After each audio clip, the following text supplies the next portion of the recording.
I want to tell you some of my experiences living with a couple of women when I first started teaching school. I started teaching back in 1970 at the School for the Deaf in Colorado. During that time, training programs frequently didn't teach any classes in sign language. I was a graduate of one of those programs. Then they would send students to the School for the Deaf who had no previous experience with the language and often with the deaf population. When I entered the residential school for the first time to do my student teaching, I was 20 years old, and I was placed at the high school level teaching high school seniors, many who were my age. I remember walking in the classroom, seeing all of them signing and saying to my supervising teacher, "Oh my gosh, I don't know the language. What am I going to do?"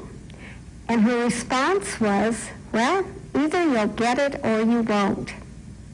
I think she probably took pity on me. Now, there is a deaf woman who's taught science at the school. She told me that she owned a house, rented rooms, and asked me if I'd like to rent a room and live there.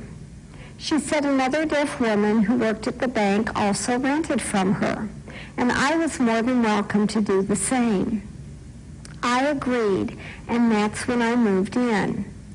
This was probably one of the best experiences I've ever had. It was during the time before caption TV, before most people had TTY machines. It was back in the day when the Deaf Club was very popular and most students went to residential schools. Back in these days, when we really had facilities for deaf people that are not as prominent as they once were today. Well, I became their interpreter 24/7. I tell my students frequently that while I learned to sign, my roommates were very patient. The three of us would go out to eat at restaurants. After about the second or third time of asking them what they'd wanted, I'd be too embarrassed to ask them again. So I would guess and order what I thought they had signed.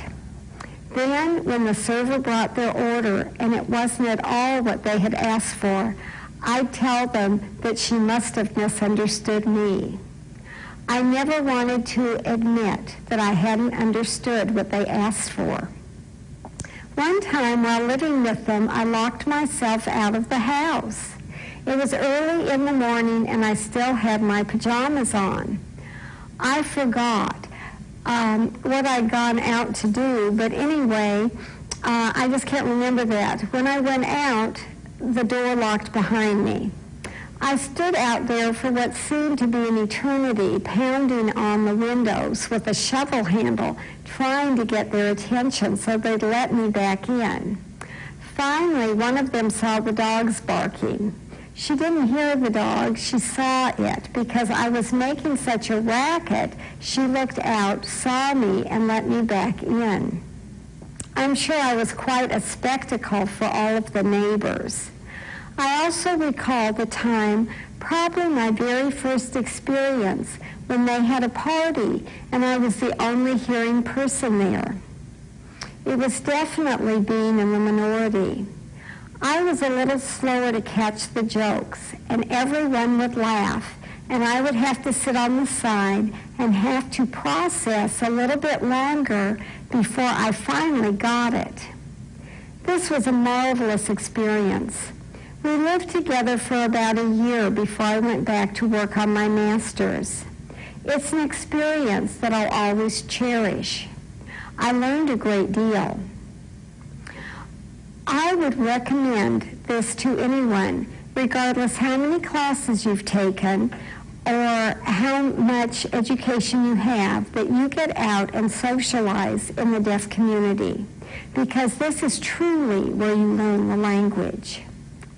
We can teach you the grammar and the syntax and the rules of the language in the classroom, but until you really get a chance to use it in a conversational sense, it doesn't really become your own. I don't think so. So don't ever hesitate to enter new groups, go to new places, and use the skills that you have. Mine certainly developed having the opportunity to talk with native users and have them be patient enough to work with me as I started to learn the language.